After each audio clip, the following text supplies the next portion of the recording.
और अब यूपी बिहार से जुड़ी हुई खबर। इस खबर ने कई सवाल खड़े कर दिए हैं। मंगलवार की रात सीवान से दिल्ली जा रही हमसफर एक्सप्रेस में एक भयावह हादसा हुआ है। प्रशांत कुमार नाम के कॉन्ट्रैक्ट के एक रेलवे कर्मचारी पर एक छोटी सी बच्ची से छेड़छाड़ का आरोप लगा। बताया गया कि लखनऊ के पास बच्ची की मां वॉशरूम गई थी, तभी उसने बच्ची से गलत हरकत की कोशिश की। मां के लौटने पर बेटी ने उससे ये जानकारी दी। इसके बाद गुस्साए मुसाफिरों ने कर्मचारी की पिटाई शुरू कर दी। अब ये पिटाई लखनऊ से शुरू हुई और कानपुर तक चलती रही। उसे कानपुर में उतारकर अस्पताल ले जाया गया, लेकिन उसे बचाया नहीं जा सका। मृतक के परिवार ने रेलवे पुलिस में हत्या की तहरीर दी है। लेकिन ये समझ में नहीं आता है, वो तो इस प्रकार का लड़का था ही नहीं। जहाँ ये बिल्कुल साजिश के तहत लग रहा है कि कोई उसके साथ दुर्घटना है। उसको जो है एक प्लानिंग के तहत योजनाबद्ध तरीका से संभवतः लग रहा है कि उसको साथ अंजाम दिया गया है। क्योंकि वो 6 तारीख के दिन, तीज के दिन यहाँ आया है रात्रि में और फल फूल लेकर के रख करके और फिर चला गया ड्यूटी करने के लिए। उसका पोस्टिंग बरौनी में था, पहला पोस्टिंग डिप्टेशन में या कैसे क्या रेलवे का नियम है, सिस्टम कानून है, उसके तहत नारायणपुर में बता रहा था कि हम नारायणपुर में काम कर रहे हैं। और उसके बाद ये गया है, कब गया दिल्ली, लेकिन दिल्ली जाने के बाद जब ये खबर आया तो मालूम हुआ कि ऐसा घटना हुआ है। घटना को लेकर क्या कुछ जानकारी मिली और क्या कहेंगे? सारा जानकारी हम लोगों को अखबार के माध्यम से मिला है, जिसमें दैनिक जागरण में हम लोग पढ़े हैं कि वो लड़की से छेड़छाड़ का मामला उस तरह से दर्ज किया गया है। ऐसे प्रवृत्ति के तो वो थे नहीं, जैसे हम लोग जानते हैं, गांव में सभी लोग जानते हैं। आप देख सकते हैं, किसी से भी पूछ सकते हैं, उस तरह के वो व्यक्ति थे नहीं। आरोप लगा कि हाँ पेपर में इतना देखे हैं ना, पढ़े हैं ना, सब गलत इल्जाम है। मेरा भतीजा ऐसा नहीं था। दुश्मनी से पुराना दुश्मन, हम लोग के घर पर शुरू से दुश्मनी चल रहा है। किसी भाई भतीजा को देखना नहीं लोग चाह रहा है। सब जो हुआ है दुश्मनी से, जो किया है अपना नाम बचा लिया है। 11 सितंबर की रात्रि में एक ट्रेन 02563 नई दिल्ली क्लोन एक्सप्रेस में एक परिवार सिवान से दिल्ली के लिए यात्रा कर रहा था। उन्हीं के कोच में एक अन्य व्यक्ति भी यात्रा कर रहा था। जब वह ट्रेन ऐशबाग से गुजरी, उसके उपरांत उस परिवार की 11 वर्षीय बच्ची जो उनके साथ थी, उसके द्वारा बताया गया कि इस व्यक्ति के द्वारा उसके साथ पिछले कुछ समय से ट्रेन में ही छेड़खानी की जा रही है। यह सूचना पाने पर उसके परिजनों द्वारा वह ट्रेन में अन्य यात्रियों द्वारा आक्रोशित होकर उस व्यक्ति के साथ मारपीट करी गई। मेडिकल के लिए जब हॉस्पिटल भेजा गया तो वहां पे हॉस्पिटल पे उसको मृत घोषित करा गया। और इस पूरे मामले में कई दुखद सवाल उठ रहे हैं। एक तरफ बच्ची से यौन बदसलूकी, दूसरी तरफ भीड़ तंत्र। क्या ये ठीक है? 2 घंटे इसकी पिटाई होती रही, क्या कोई बचाने वाला नहीं था? क्या रेलवे पुलिस ने उसे बचाने की कोशिश नहीं की?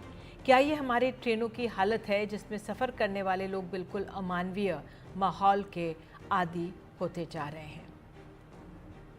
और इस पर अधिक जानकारी के लिए चलेंगे सीधे अपने सहयोगी मनीष कुमार के पास। मनीष, लड़के के परिवार में भी इस तरह से परेशानी है क्योंकि उनको पता ही नहीं लगा था, अखबार में पता लगा। दूसरी तरफ भीड़ ने इतनी लंबी पिटाई कर दी।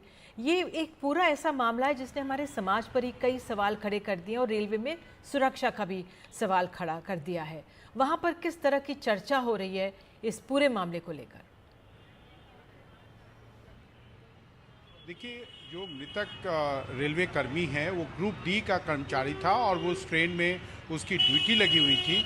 परिवार वालों की 2 ही बात को लेकर वो सबसे ज़्यादा शक प्रकट कर रहे हैं, शक व्यक्त कर रहे हैं। उनका कहना है कि हर ट्रेन में, और इस ट्रेन में भी एक स्कॉट पार्टी थी, वो स्कॉट पार्टी आखिर क्या कर रही थी? वो निश्चित रूप से जब भीड़ के द्वारा या पूरे बॉगी के द्वारा पिटाई की जा रही होगी तो उस स्कॉट पार्टी को सूचना आई होगी। स्कॉट पार्टी के लोग भी आए होंगे।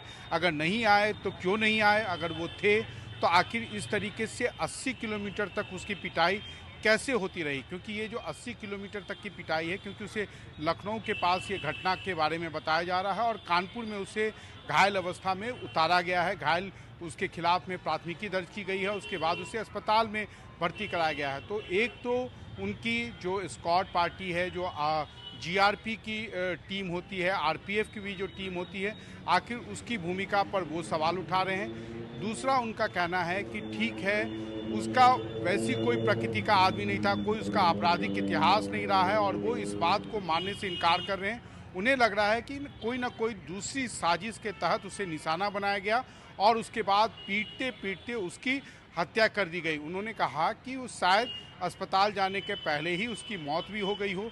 चूँकि घर वाले उस स्थिति में नहीं है, उन्हें जो भी खबर मिली है वो या तो अखबारों के माध्यम से या स्थानीय पुलिस के द्वारा, जो कानपुर पुलिस के द्वारा जो सूचना दी गई उसके आधार पर उन्हें जो खबर मिली है उसी को आधार बनाकर वो फिलहाल अपना स्टेटमेंट दे रहे हैं।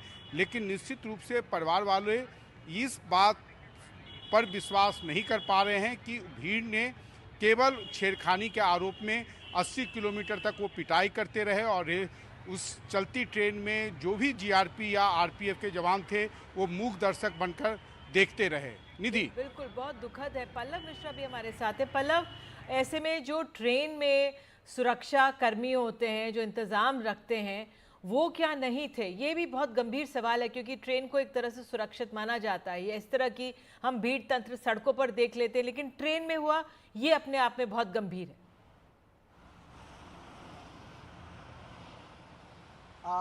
लेकिन निधि, हमारे वरिष्ठ सहयोगी प्रभाकर ही बता रहे थे कि जो मृतक के परिजन हैं वो भी बार बार ये सवाल उठा रहे हैं कि जो ट्रेन में सिक्योरिटी की व्यवस्था होती है, जो आरपीएफ के जवान हैं, इतनी लंबी यात्रा के दौरान करीब 80 किलोमीटर की जर्नी के दौरान वो पूरा वाकया हो रहा है और वहाँ पर कई लोग मिल के एक रेल कर्मी की पिटाई कर रहे हैं।